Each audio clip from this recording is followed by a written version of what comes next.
નમસ્કાર મિત્રો, આજના વિડીયોની અંદર ધોરણ 10 વિષય સામાજિક વિજ્ઞાન પ્રશ્ન બેંક અને તેના સોલ્યુશન વિશે આજના વિડીયોમાં માહિતી મેળવવાના છીએ.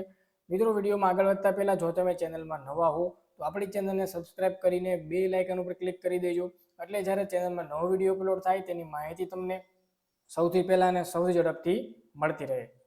આ વિડીયોના સોલ્યુશનની પીડીએફ પ્રશ્ન બેંકની પીડીએફ જે પણ મિત્રો ડાઉનલોડ કરવી હોય તો વિડીયોના ડિસ્ક્રિપ્શન બોક્સમાં તમને લિંક આપેલી છે. તે લિંક ઉપર તમે ક્લિક કરીને પેપરની પીડીએફ ફાઇલ, સોલ્યુશનની પીડીએફ ફાઇલ તમે ડાઉનલોડ કરી શકો છો. તો જોઈ શકો છો આપણી પાસે ધોરણ 10 ક્વેશ્ચન બેંક નંબર 4 ડિસેમ્બર 2023 કુલ ગુણ છે 25. બરાબર. ચલો પહેલા પ્રશ્ન નંબર આપણે 1 લઈએ.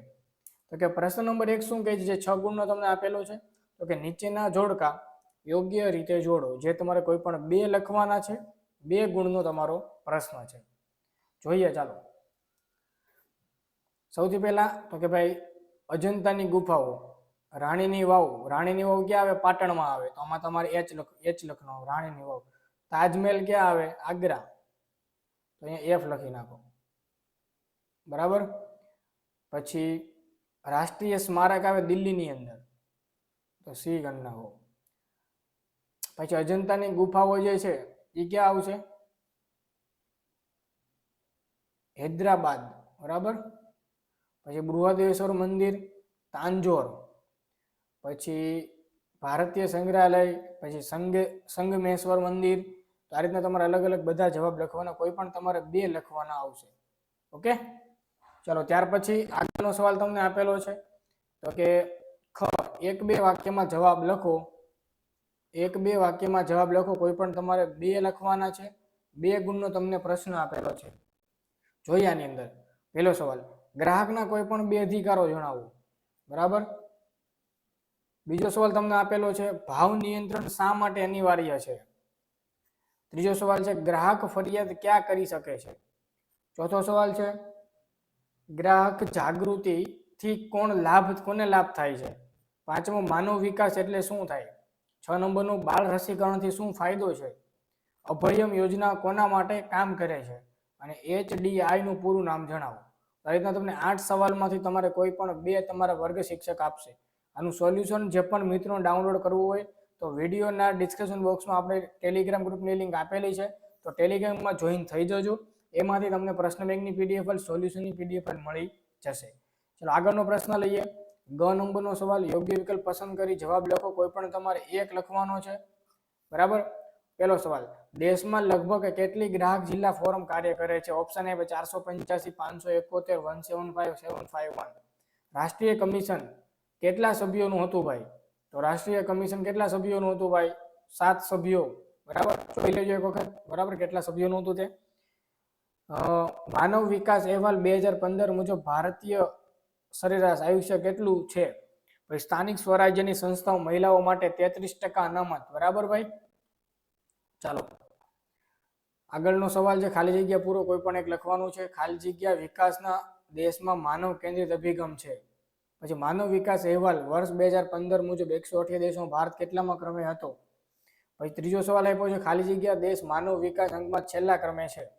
તો આ રીતના અલગ અલગ બધા પ્રશ્નો આપેલા છે. આમાંથી તમારે કોઈ પણ 1 લખવાનો છે. ચલો ત્યાર પછી પ્રશ્ન નંબર 2 આપેલો, જે 6 ગુણનો તમને આપેલો છે. બરાબર. જોઈએ એમાં. ચાલો, નીચે દર્શાવેલા પ્રશ્નોના 4-5 વાક્યમાં તમારે જવાબ લખવાના છે. કોઈ પણ તમારે 2 લખવાના છે. 4 ગુણનો પ્રશ્ન છે.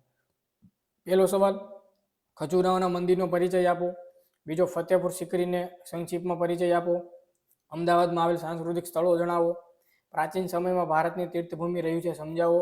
પછી 5મું, પર્યટન ઉદ્યોગથી થતા લાભ જણાવો. બરાબર.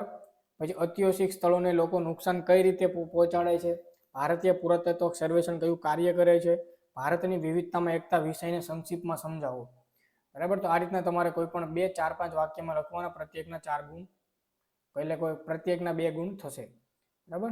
ચલો આગળ છે, નીચે દર્શાવેલ પ્રશ્નોના 4-5 વાક્યમાં લખો. કોઈ પણ 2 લખવાના છે. શબ્દનો અર્થ એગ માર્ક અને ISI. સરકાર ભાવ વધારવાને જન્મ કેમ આપે છે? તો કે ભાઈ વધતી જતી મોંઘવારી હોય. બરાબર. પછી દાણાચોરી એટલે શું થાય? પછી જાહેર વિતરણ પ્રણાલી કામગીરી જણાવો. નફાખોરી કોને કહેવાય છે? ભાવ સપાટીમાં વધારો કેમ થાય છે? કાળું નાણું ભાવ વધારાને પોષક કેમ આપી રહ્યું છે? વસ્તી વધારો ભાવ વધારાને કઈ રીતે જન્મ આપે છે? તો આ રીતના તમને અલગ અલગ બધા પ્રશ્ન આપેલા છે. પ્રશ્ન 3 આપ્યો છે, એમાં તમારે 9 ગુણનો પ્રશ્ન તમને આપેલો છે, એમાં પણ બધા આવશે. ચાલો, નીચે આપેલા પ્રશ્નમાંથી કોઈ પણ 2 પ્રશ્નના જવાબ લખવાના છે.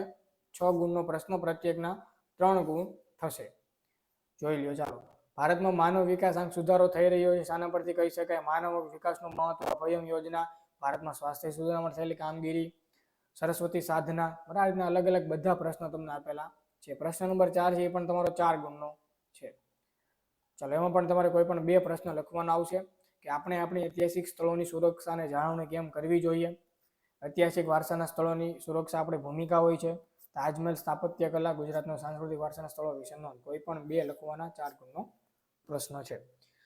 મિત્રો, આ તો ધોરણ 10 ના વિદ્યાર્થીઓનું સામાજિક વિજ્ઞાન પ્રશ્ન બેંક એના સોલ્યુશન વિશે વાત.